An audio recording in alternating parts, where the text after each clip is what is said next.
하나님 말씀 보겠습니다. 디모데전서입니다. 디모데전서 3장 15절입니다.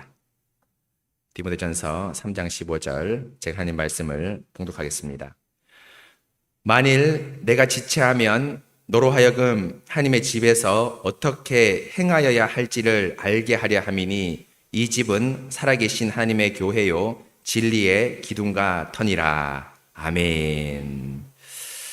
사랑하는 우리 새순교회 성도 여러분, 화요 전도 기도에 오신 여러분, 방학이 이제 한 주 남았습니다. 제가 이번 주 하고 좀 쉴까 생각도 했는데 수업 일수는 제 마음대로 조정할 수 없거든요. 예, 이미 하나님의 훈령이 내려졌기 때문에 다음 주까지 한 주 마무리하고 8월 동안 또 충분히 쉰 다음에 또 9월 달부터 다시 전도하면 좋겠습니다. 이제 오늘과 다음 주에 이제 여러분들 저하고 함께 살펴볼 내용이 바로 뭐냐면 이몽이 이제 앞으로 한번 돌려줄까요? 이제 예배와 교회법에 대해서 한번 저희가 살펴보겠습니다. 예배는 여러분 저희가 이미 지금 제가 합병하고 난 이후로 이제 청빙 받고 난 이후로 아주 정통적인 예배를 드리고 있기 때문에 다 배웠고 또 익숙합니다. 근데 이걸 제가 조금 설명을 하고요. 이제 이번 주와 또 다음 주에 걸쳐서 이제 교회법, 교회 정치라고 얘기하는데 실제로 여러분 이 교회를 어떻게 운영할까에 대한 고민들을 저희가 함께 이 법을 통해서 같이 배우도록 하겠습니다.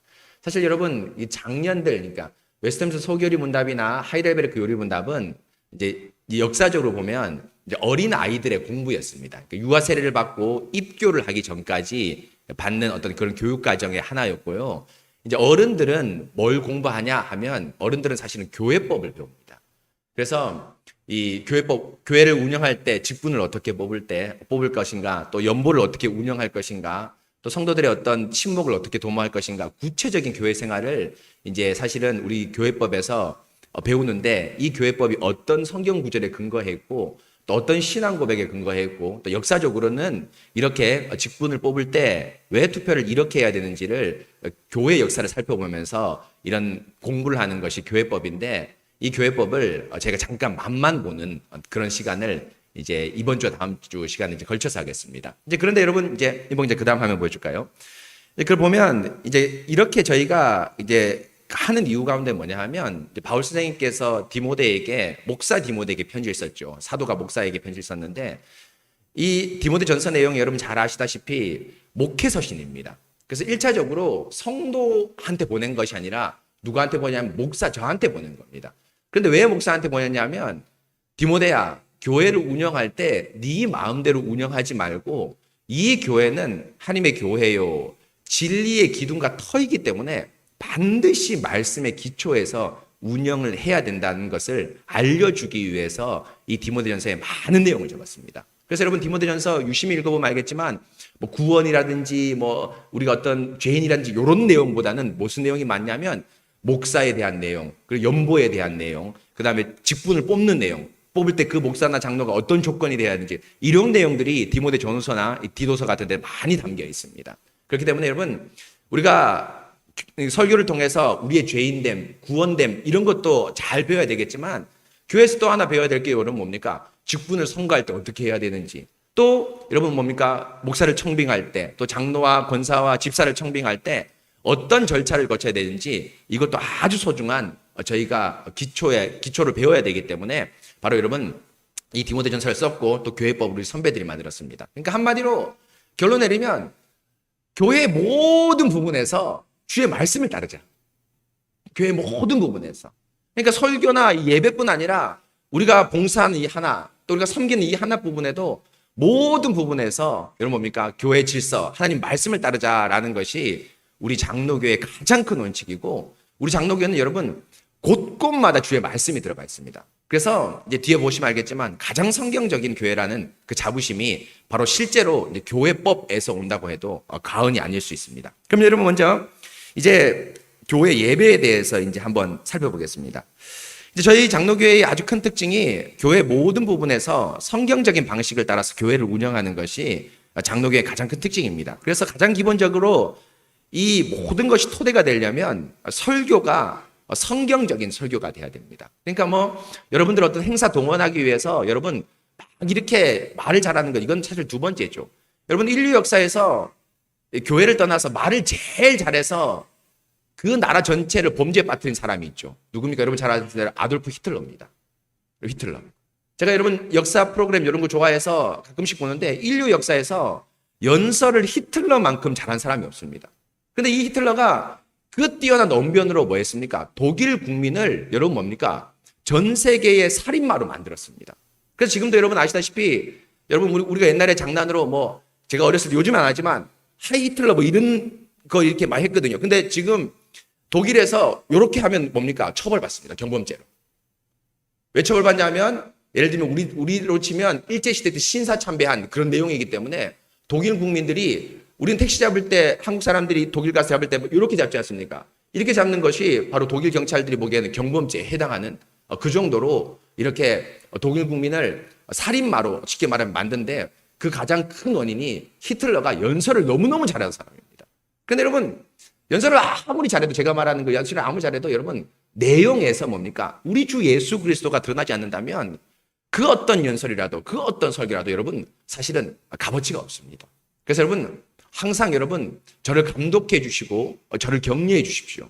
이유는 뭡니까? 이 설교가 그리스도를 드러내는 우리 주 예수님을 드러내는 그런 설교가 될 수 있도록 기도해 주시고요. 그 설교가 바로 구속 설교고 또 교리 설교입니다. 그러면서 이제 두 번째 모든 방식에서 교회를 운영할 때 설교가 기본이 되고요. 설교의 장이 사실은 여러분 어디냐면 예배입니다. 예배 현장. 예배 모든 요소에 이 하나님 말씀이 속속들이 녹아나야 되는데 이제 좀 이따 보면 되겠지만 요소고요. 그 세 번째가 교회법, 교회 정치입니다. 교회를 운영할 때. 또 여러분 이번에 우리 여러분들 성탄 연보를 하시지 성탄 연보란다. 성찬 구제 연보를 했지 않습니까? 성도 여러분들이 많이 정말 해주셔서 제가 우리 특별 연보를 우리 부활절이라든지 이런 연보를 하는데 제일 많은 금액이 들어왔습니다. 얼마나 마음이 감사한지 모르겠습니다. 왜입니까? 여러분들이 성찬을 떼면서 우리 주님의 성도들을 돌아보는 그런 아주 따뜻한 마음이 이 연보 자체에 녹아나 있습니다. 그렇기 때문에 이 연보를 여러분 뭡니까? 집행할 때도 여러분 목사님 개인적으로 야, 내 저 정도 마음에 든다. 이렇게 하면 안 되겠죠. 그래서 이렇게 하면 안 되겠죠. 그래서 구역장들을 모으고 또 장로님들을 모아서 우리가 가장 어렵게 또 돌볼 분. 그중에 아무나 돕는 것이 아니라 우리가 복지하는 게 아닙니다. 아무나 돕는 것이 아니라 우리 한 가족된 성도들 중에서 예배와 경건을 위해서 필요하신 분들이 누구인가를 잘 분별해서 도와야 되겠죠. 바로 이런 것도 사실 여러분 교회법이라고 말할 수 있습니다. 바로 이런 모든 부분에서 교회적 성경적 방식대로 운영하는 것이 바로 장로교회의 가장 큰 특징인데 오늘 그 첫 번째 예배를 같이 한번 배워보겠습니다. 여러분 예배를 그다음 보여줄까요? 우리 임봉 형제. 이제 장로교회 예배의 가장 큰 특징은 여러분 뭐냐면 하나님과 당신의 백성의 언약적 교제입니다.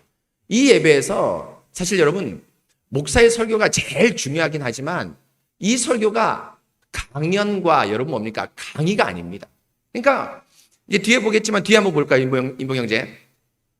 예배에 두 요소가 있습니다. 어떤 요소가 있냐면 하나님이 우리에게 내려오시는 요소가 있고 우리가 하나님께 나가는 요소가 있죠. 그래서 여러분 주보 유심히 보신 분들 알겠지만 화살표 위아래가 있습니다. 이게 바로 뭐냐면 직분자의 입장, 제가 장로님과 입장하고 또 여러분들에게 제일 처음 손을 들어서 환영 인사를 하지 않습니까?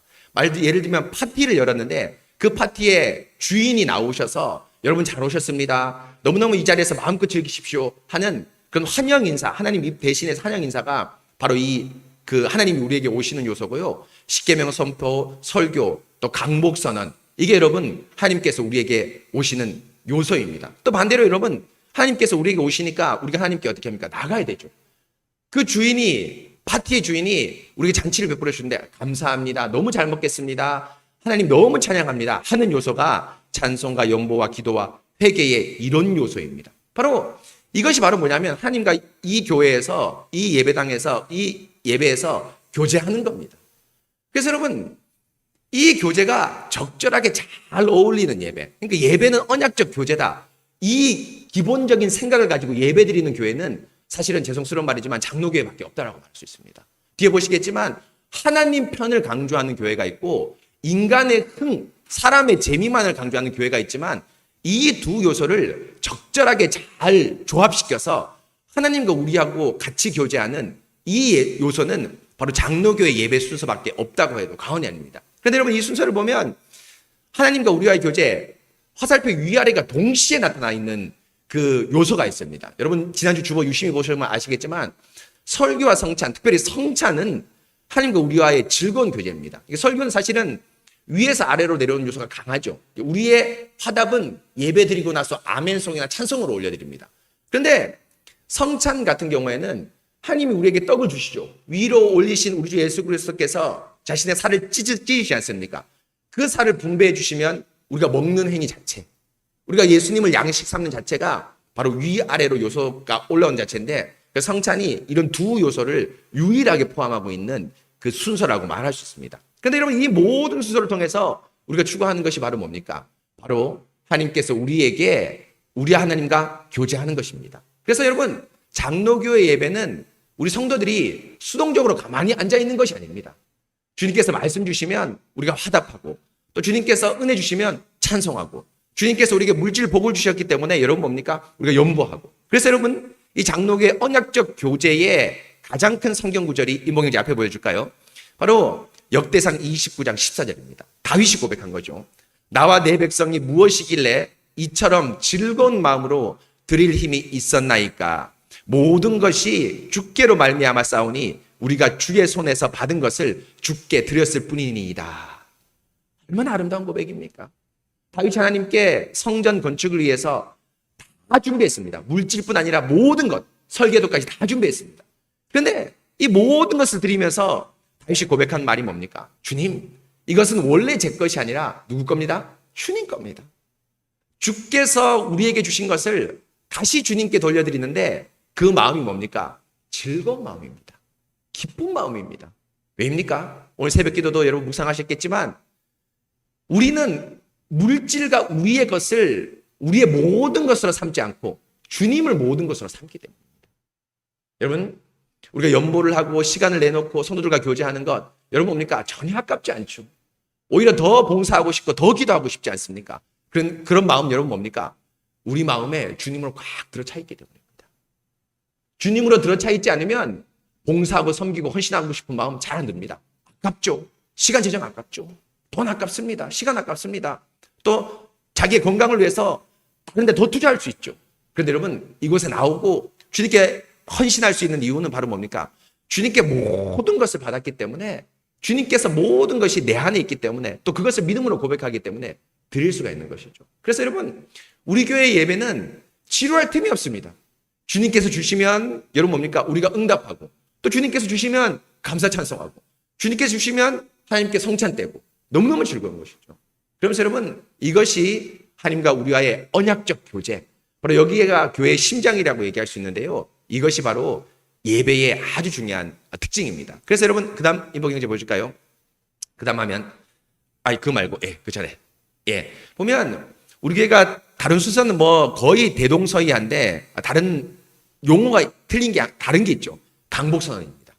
여러분들 축도라고 많이 들으셨지 않습니까? 이게 제가 옛날에 부임하고 나서 수요 모임 때 이 예배 요소를 하나하나씩 다 설명을 했는데 그때 강복선언 여러분 잘 기억나실 겁니다. 여러분 우리 한글 번역이 이 강복선이 원래 베네딕션이라고 얘기하는데 이게 축복의 말, 그러니까 축복선이라는 원래 뜻입니다. 원어 자체가. 그런데 이게 한국 목사님들이 초창기 번역을 할 때 이거를 이제 넣지 말아야 될 단어를 넣었는데 기도도를 넣습니다. 기도도. 그러니까 축복의 기도라고 했는데 여러분 사실 주 예수 그리스도의 은혜와 성령 하나님의 성부 하나님의 사랑과 성령 하나님의 교통하심이 너희에게 있을지어다 하는 게 기도가 아니지 않습니까? 말 자체가. 기도는 뭡니까? 주님 주시옵소서 간구합니다. 뭔가 하나님 도움을 요청합니다. 하나님께 도움을 요청하는 말투죠. 이게 여러분 동서고금을 만나고 여러분 윗사람에게 아래드는 말투가 있습니다. 그런데 고린도서 13장 13절은 그 말투가 아닙니다. 바울이 뭡니까? 고린도 교회에게 편지를 쓰고 나서 마지막으로 여러분 그 편지는 사실 설교였거든요. 끝나고 나서 하나님의 이름으로 고린도 교회에게 뭐합니까? 축복을 선언하는 겁니다. 곧 예배 요소를 보면 위에서 아래로 떨어지는 순서죠. 근데 이게 번역을 할 때 기도도를 넣어서 축도라고 번역하면서 이 번역의 힘이 너무너무 강한 것이 한국교회 모든 거의 대부분 사람들이 이거 설명 듣기 전에 머리인식으로 뭘로 생각합니까? 기도로 생각합니다. 기도가 아니죠. 그래서 여러분 기억나시죠? 말씀드린 것처럼 통합 측 교단에서는 권고사항으로 주 예수 그리스도의 은혜와 성부 하나님의 사랑과 성령 하나님의 교통하심이 너희에게 있기를 원하옵나이다. 이렇게 바꿨습니다. 있기를 원하옵나이다. 그러니까 이 번역의 힘이 어디까지 바뀌냐면 성경 구절까지 바뀌었습니다. 그러니까 원래 원어는 있을지어입니다. 2인칭 명령형입니다. 복수 명령형. 너희에게 준다. 내가 선언한다. 선포한다. 이런 뜻입니다. 원어 자체가. 근데 워낙 축도라는 말이 많이 들었기 때문에 이걸 바꿨는데 여러분 그렇지 않습니다. 제가 감히 여러분한테 어떻게 손을 듭니까? 그렇죠? 하나님의 권위를 입지 않고는 여러분한테 어떻게 손을 듭니까? 첫 번째도 환영인사도 하나님의 권위를 힘입고 또 마지막 강복선언도 하나님의 권위를 힘입어서 이렇게 딱 하는 것이죠. 그래서 여러분 우리 새순교회 성도는 여러분 축도라는 말을 알고 계시지만 사실은 정확하게 얘기해서 뭡니까? 강복선언 혹은 복의 선언, 하나님의 은혜의 선언, 이런 선언이라는 사실을 꼭 잊지 마시기 바랍니다. 이것이 바로 예배의 순서고요. 그러면서 이제 우리 예배의 순서와 반대에 있는 두 예배를 한번 보시면요. 이몽 이제 그 다음 한번 보여줄까요? 첫 번째는 하나님에 대한 순서만 있는 예배가 있습니다. 하나님에 대한 순서만 있는 예배가 있습니다. 무슨 말이냐면 적절하게 위아래 조화를 이루어야 되는데 아래에서 위로 올라가는 요소는 없고 위에서 아래로 내려오는 요소만으로 가득 찬 예배가 있는데 그 예배가 뭡니까? 로마 교회의 미사입니다. 거기는 예배를 미사라고 하는데요. 이 미사의 가장 큰 특징이 뭐라냐면 여러분 아시다시피 로마 교회 가보면 로마 교회의 중심은 성찬이거든요. 설교가 아니고 성찬입니다. 그런데 여러분 성찬 뗄 때 우리하고 다른 게 있죠. 너무너무 다른 거 한 가지. 뭐가 다릅니까? 로마 교회에서는 뭘 안 줍니까? 포도주 안 줍니다. 포도주 안 줍니다. 여러분 알죠? 그래서 로마 교회는 그 성찬의 떡을 성채라고 하거든요. 성채. 그래서 여러분 그 조그만한 그 전병이라고 해야 될지 모르지만 조그만한 그 밀가루 같은 얇은 어떤 그 비스켓 같은 걸로 신부가 입에서 탁 찍어줍니다. 이렇게 탁 찍어줍니다. 물론 이렇게 쪼개지 않는 것도 잘못이지만 넣어줍니다. 그런데 이 사람들이 뭘 안 주냐? 포도주를 안 줍니다. 성도들한테. 원래 여러분 그러면 그 포도주를 어떻게 할까요? 포도주를 만들긴 만들거든요. 예배 때 포도주가 있습니다. 미사 때. 포도주를 어떻게 할까요? 누가 다 먹습니까? 신부들이 다 먹습니다. 신부들이 다 먹습니다. 그래서 여러분 신부들 중에서 알코올 중독자 많습니다. 술맛 한번 들이면 헤어나오기 힘듭니다. 포도주 최고급 포도주죠. 그래서 여러분 독일이나 유럽 포도주가 세계 최고의 포도주지 않습니까? 근데 세계 최고의 와인인 이유가 뭡니까? 그 포도주 다 어디서 나온 겁니까? 성찬 예식 때 쓸 포도주가 대중에게 유출된 게 와인입니다. 성찬 예식 때. 지금도 역시 마찬가지고요. 그래서 지금도 그 뭡니까? 이 수도원이나 이런 데 가보면 소위 말하면 몇백 년 된 또 몇십 년 된 포도주가 지금 질비합니다. 근데 여하튼 포도주를 안 주고 신부들이 다 먹는데 이유는 뭐냐 하면 성도들이 예배를 드리는 것은 예배를 보러 구경하러 오는 것이고 쉽게 말해 예배를 보러 오는 것입니다. 실제로 예배를 드리는 사람은 누굴까요? 신부입니다. 뭐냐면 구약하고 똑같습니다. 구약에서 여러분 이스라엘 백성은 예배를 드립니까? 예배를 봅니까? 보죠. 곧 안에 못 들어옵니다. 예배를 드리는 사람은 누굽니까? 신부입니다. 신부가 혼자 들어갔다 나갔다 피 뿌리면서 예배를 드립니다. 백성을 대표해서. 그래서 잘 드렸다는 증거 하나로 뭡니까? 나와서 강복선언하는 것. 요거밖에 없습니다. 그 예배의 전 과정이 자기가 대신해서 예배 드렸기 때문에 성도들은 예배의 어떤 뭡니까? 끄트머리 맛을 보는 것. 거기에 불과합니다. 그래서 여러분 사실은 로마 교회에서 지금도 논쟁이 있습니다. 어떤 논쟁이 있냐면 로마 교회 신학자들 성찬의 떡을 줘야 될까 말아야 될까? 안 줘도 된다고 생각하는 신부들도 많습니다. 신학자들도 많습니다. 로마 교회 안에. 왜입니까? 신부가 먹고 신부가 예배드리면 그게 예배의 전부인데 왜 성도들한테 떡을 주냐? 이렇게 주장하는 사람들도 있습니다. 그런데 여러분 뭡니까? 고린도 교회에 너무너무 정확하게 나오죠. 우리가 축복하는 바 축복의 잔, 곧 너희가 떼는 떡. 이건 여러분 백성입니다. 곧 고린도 교회 성도들입니다. 너무 명확하기 때문에 주지 않을 수는 없는데 반만 줍니다. 악한 거죠. 못된 겁니다. 그런데 여러분 이렇게 하는 이유가 바로 뭐냐면 너희들 예배는 성도들 예배는 그냥 들러리다. 그냥 말 그대로 예배당 밖에서 구경하는 거에 불과합니다. 신부가 이 안에서 예배를 드리는 겁니다. 그래서 여러분 로마교회 용어 가운데 한 가지가 이 앞에 강단을 여러분 뭐라 부릅니까? 제단이라고 부릅니다. 우리도 사실 이 제단이라 부르는 게 많지만 여러분, 로마 교회는 여기 바운드리가 쳐져 있습니다.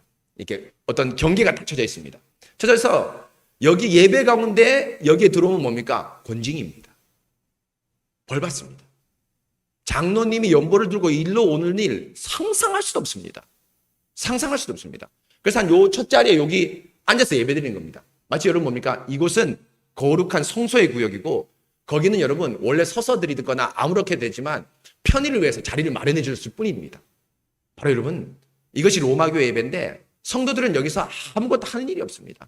그 신부가 드리는 예배 구경하고 강복선을 받는 것, 바로 이것이 로마 교회의 미사이고 이것이 바로 소위 말하면 잘못된 예배의 아주 한 극단인데, 또 하나의 극단은 여러분 어떤 극단이냐면 백성만을 위한 순서로 가득한 예배가 있습니다. 그러니까 하나님이 어떻게 하시든 그거는 두 번째 문제고, 내가 이 교회 예배에서 즐거움을 얻으면 되겠다라고 말하는 겁니다. 그런데 이 교회 예배의 아주 현저한 특징이 바로 뭐냐면 설교가 너무너무 작고 설교가 위축되어 있습니다. 우리 한국교회 죄송스러운 말이지만 오후 예배가 이런 예배 형태를 띠고 있다고 해도 과언이 아닙니다. 가장 여러분, 제가 많은 교회를 섬겼지만 이 오후 예배가 좀 하나님께서 원하시지 않는 예배라는 것을 느끼는 것 가운데 한 가지가, 강사는 소위 말하면 이 강단에 설 수 있는 사람은 누구밖에 없습니까? 목사밖에 없습니다. 목사밖에 없습니다. 그런데 여러분, 저도 그렇지만 오후 예배 여러분 뭡니까? 목사 아닌 사람 많이 섭니다. 어버이 주일, 어린이 주일, 부부 주일, 또 뭐 청소년 헌신 예배, 무슨 헌신 예배 하면서 그 분야의 특강 강사가 오죠. 그렇죠. 그 특강 강사입니다. 부부의 특강 강사, 뭐 청소년의 특강 강사 와서 설교 강의합니다. 그런데 여러분, 어떤 강의든 여러분 뭡니까? 이 강의는 여러분 뭡니까? 주의 말씀이 아니면 안 됩니다.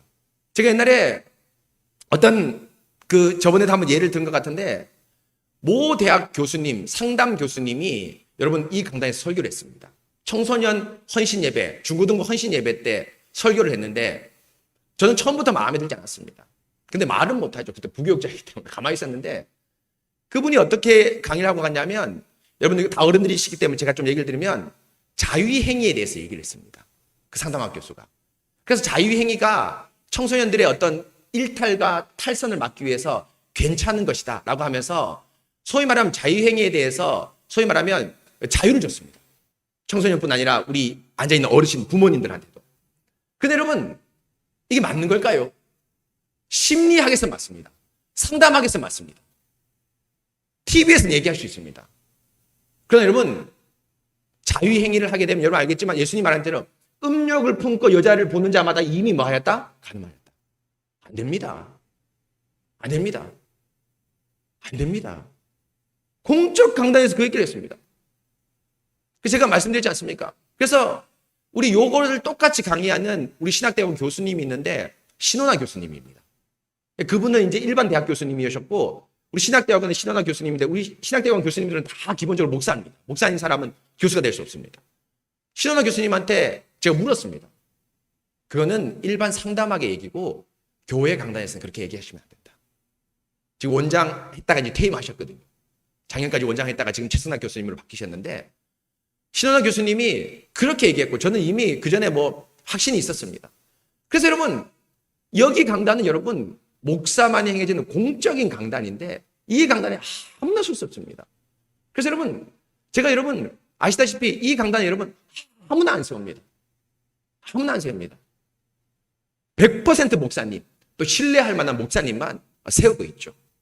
그런데 여러분, 회중교회, 사람의 감정만으로 가득한 교회 예배는 여러분 어떻게 되냐면 그냥 우리가 좋은 목회입니다. 우리가 좋은 목회입니다.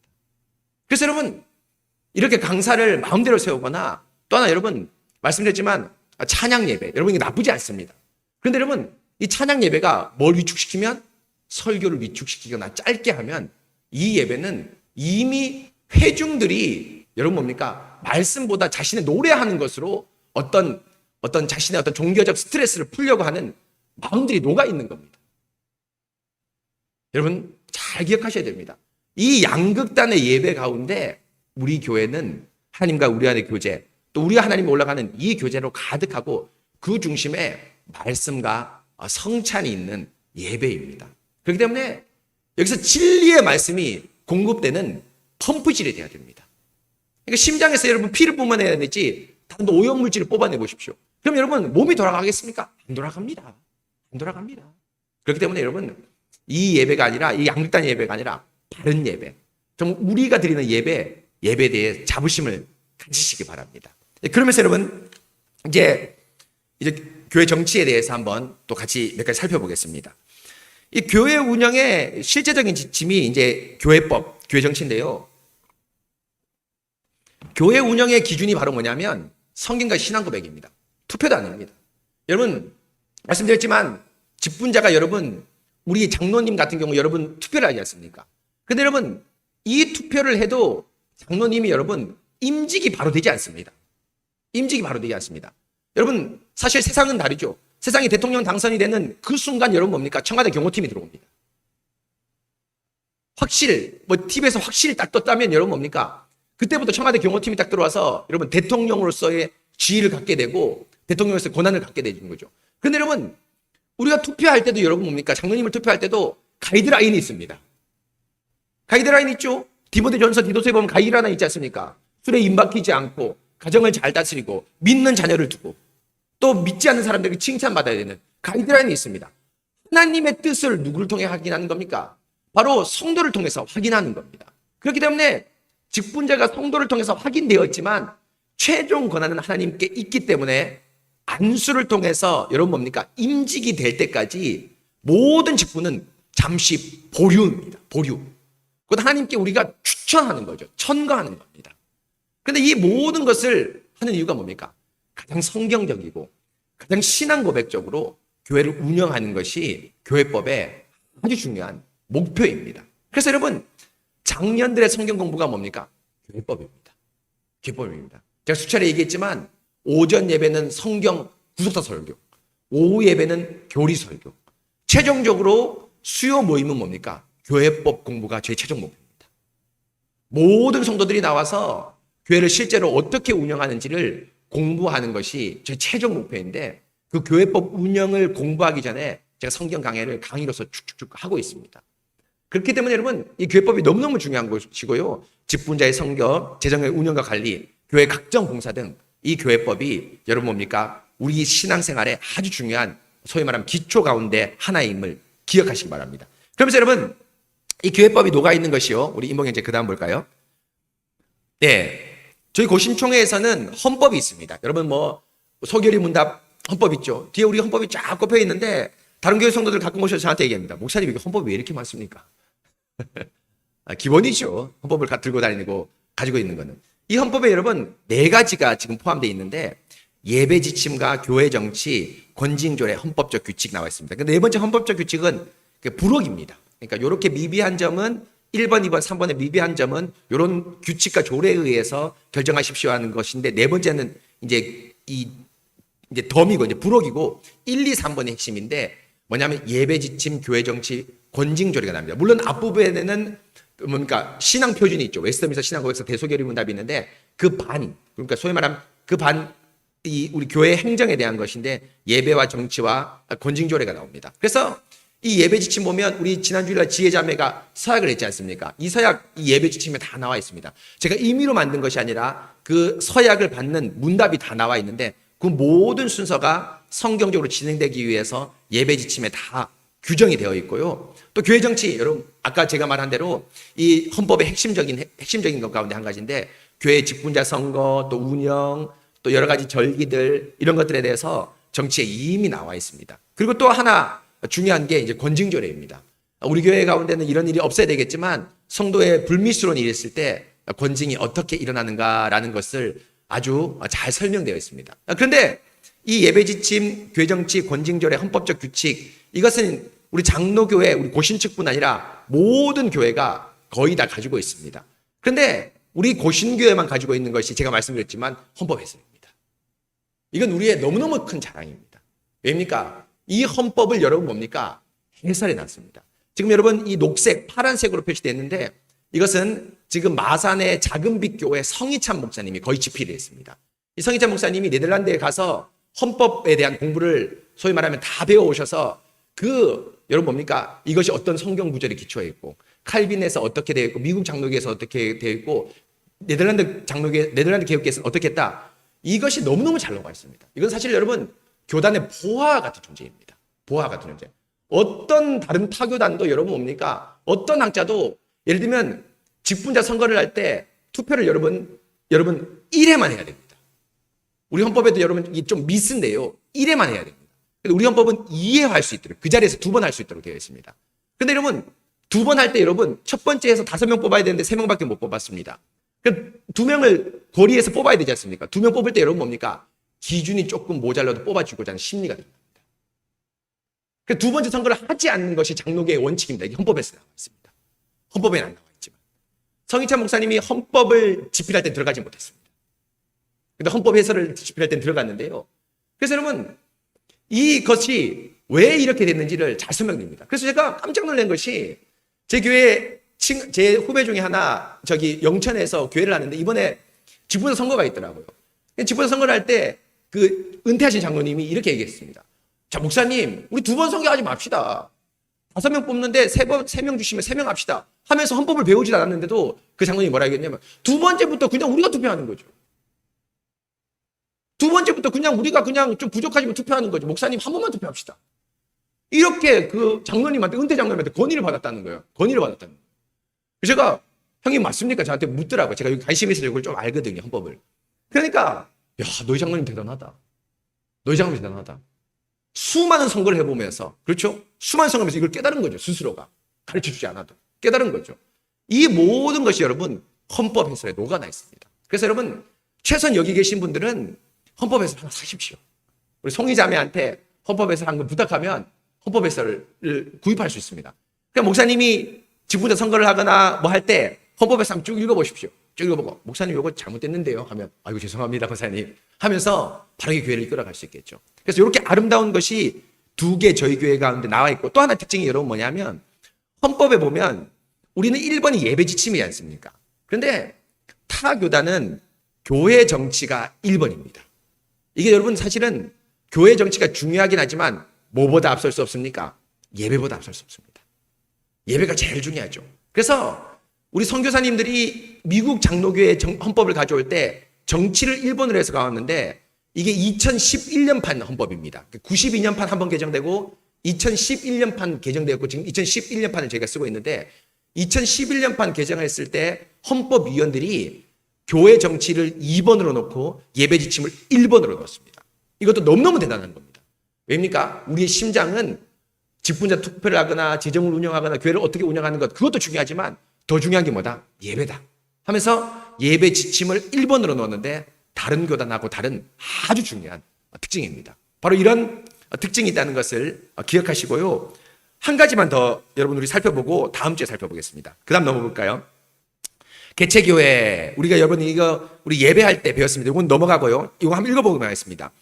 개체교회는 헌법에서 어떻게 정의하냐면 예수를 믿는다고 고백하는 자들과 그 언약의 자녀들도 여러분 다 개체교회 성도입니다. 그렇기 때문에 언약의 자녀도 여러분 뭡니까? 결코 이 예배에서 소외될 수가 없습니다. 그래서 여러분 저의 목회의 대상은 하동이까지 목회의 대상입니다. 하동이까지. 그래서 제가 우리 임산부들한테 가급적이면 한 달에 2번 이상 전화를 하려고 하거든요. 지금도 전화를 하고 있습니다. 언약의 자녀들이 일정한 장소에서 그 원대로 합심하여 하나님을 경배하며 성실하게 생활하고 예수의 나라를 확장하기 위하여 성경에 교훈한 대로 연합하고 제정된 교회 정치에 복종하며 공동 예배로 회집하면 이를 개체교회라 한다라고 하는 것이 함께 모여서 예배드리는 것이 개체교회라고 헌법에서 아주 정확하게 말하고 있습니다. 이제 그러면서 그다음 볼까요? 교인입니다. 헌법에서 성도가 누군가? 교인이 누군가 정의를 해놨습니다. 교인은 신급에 따라서 원입인, 학습인, 유아 세례교인, 세례인, 입교인으로 구분한다라고 하면서 교인을 이렇게 구분해놨습니다. 그러면서 여러분 교인의 가장 중요한 정의가 맨 밑에 나온 대로 교인이라 함은 특별히 지정한 경우를 제외하고는 누구다? 정회원된 세례 교인을 뜻한다라고 말합니다. 제가 정회원이라고 말하는 것은 헌법에 있는 용어입니다. 제가 엄격하게 야 우리 정회원이다 이렇게 얘기하는 것이 아니라 헌법에 이미 뭡니까? 세례를 받은 사람이 정회원이라고 말하고 있습니다. 그래서 정회원 인터뷰, 준회원 인터뷰를 제가 하고 있는 것이죠. 그래서 여러분 이번 성찬도 마찬가지였습니다. 여러분 이번 성찬 때 제가 정회원 되지 않은 분에게 성찬을 참여하지 말 것을 부탁드릴 때 제 마음이 얼마나 부담스럽겠습니까? 참 부담스럽습니다. 여러분 지금 아시겠지만 김태현 형제, 2구에 소진 김태현 형제 너무너무 신실하거든요. 지금 아이를 낳아서 지금 못 오지만 수요 모임 금요 기도회 새벽 기도회까지 장로님 아들이신데 새벽 기도회까지 왔습니다.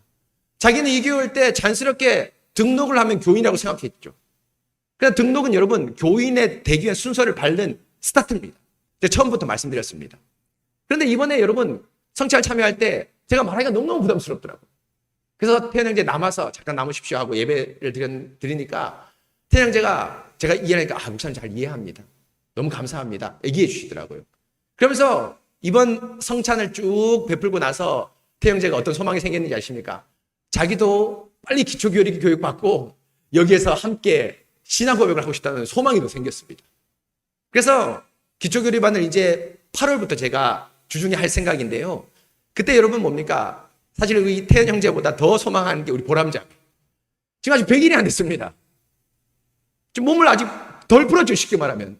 몸을 덜 풀었는데도 목사님 어떻게 참석하면 좋을까요? 하면서 저한테 고민을 얘기했습니다. 한번 좋게 방도를 마련해보자.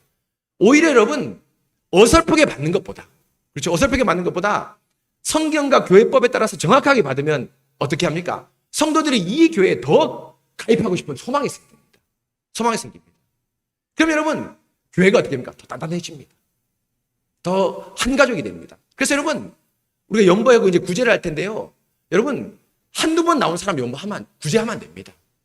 어떤 사람? 정말 여러분 우리 아빠가 돈을 벌어서 누구한테 줍니까? 자식한테 주죠. 아무한테 안 주죠. 지나가는 머시기한테 안 주지 않습니까? 열심히 피땀 흘린 돈, 엄마의 밥을 먹는 사람, 내 품 안에 자란 사람, 이 사람에게 100만 원 줘도 1000만 원 줘도 안 아깝죠. 그렇죠? 바로 이것이 우리 교회의 성찬이고 우리 성도들의 여러분 뭡니까? 이 구제를 하는 이유입니다. 그래서 예배 성실이 나오고 정말 우리 교회에서 한 가족으로 녹아들고 정말 여러분들에게 여러분 뭡니까? 야, 누구나 열이면 한 7, 8명, 9, 10명은 저 정도 도움 좋겠다. 이런 성도들은 여러분 우리가 교회 재정을 털어서 도와도 안 아깝습니다. 안 아깝습니다. 예전에 여러분 아시겠지만 신산호 우리 성도 있지 않습니까? 초창기에 있다가 올라갔지 않습니까? 올라갔는데 이 친구 서울에 너무너무 방값이 비쌌습니다. 그래서 서울에 자취를 동국대 다니는데 자취를 할 때가 너무나 힘들어서 인천으로 방값을 얻었는데 그때 우리 언약교회 청년들이 뭐냐면 목사님 방값 얻어줍시다. 우리 연보에서 방값 얻어줍시다. 인천에서 언약교회 오기 너무 힘드니까 서울에서 올 수 있도록 방값 얻어줍시다. 저한테 제안한 친구가 2명이나 있었습니다. 제가 신상한테 타진을 했죠. 물어봤죠. 목사님 제가 그럼 너무 부담됩니다. 그래서 제가 인천에서 왔다 갔다 하겠습니다. 이렇게 했습니다. 이게 진짜 가족입니다. 이게 진짜 가족입니다. 바로 이것이 여러분 그냥 허투루 하는 것이 아니라 신앙 고백과 성경 또 교회법에 다 이미 나와 있습니다. 바로 여러분 이렇게 정확하게 운영을 하고 또 절차대로 잘 운영하면 여러분 우리의 모든 것이 이곳에 평안을 얻습니다. 평안을 얻습니다. 그러나 여러분 한 가지 중요한 것은 너무 배타적으로 하면 안 됩니다. 그렇죠? 야 너하고 우리하고는 달라. 이렇게는 아닙니다. 마음으로 품어주고 같이 기도하고 같이 신방 갑니다. 그러나 선은 있습니다. 이 교회에 같이 들어와서 좀 더 친밀하게 교제 나누면 좋겠다라는 마음들을 함께 나누면서 같이 하면 좋겠죠. 그래서 여러분 지난 주간에도 여러분 우리 3명의 세 가족이 오전에 왔습니다. 여러분 뭐 자세히 보신 분들 알겠지만 세 분이 오셨는데 그 3분 중에 제가 한 분을 예배 마치고 만났는데 참 감사하더라고요. 뭐 감사하냐면 목사님 성찬이 이렇게 재밌고 따뜻한지 몰랐습니다. 많이 성찬 참석해 봤는데 저도 이 성찬에 한번 참여해보고 싶습니다라고 얘기를 하더라고요. 제가 이번 주 중에 한번 만납시다 하니까 만나자고 얘기를 하더라고요.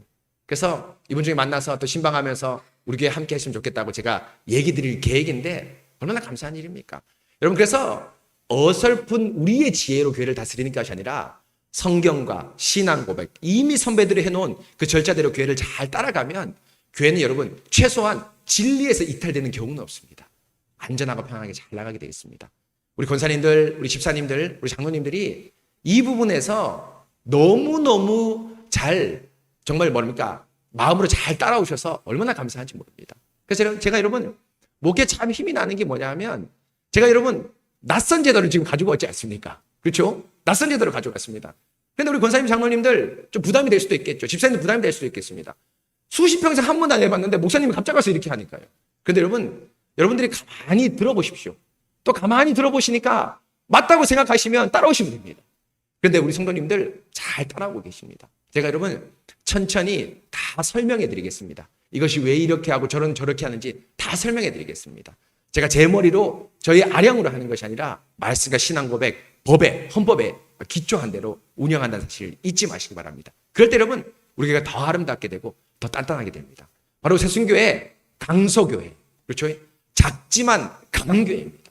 하나님께서 원하시면 사람까지 붙여주셔서 우리가 모든 면에서 주의 뜻을 바르게 드러내는 그런 교회 되고 있는 중에 있습니다. 여러분 이 사실 잊지 마시고 이 시간 함께 같이 기도하도록 하겠습니다.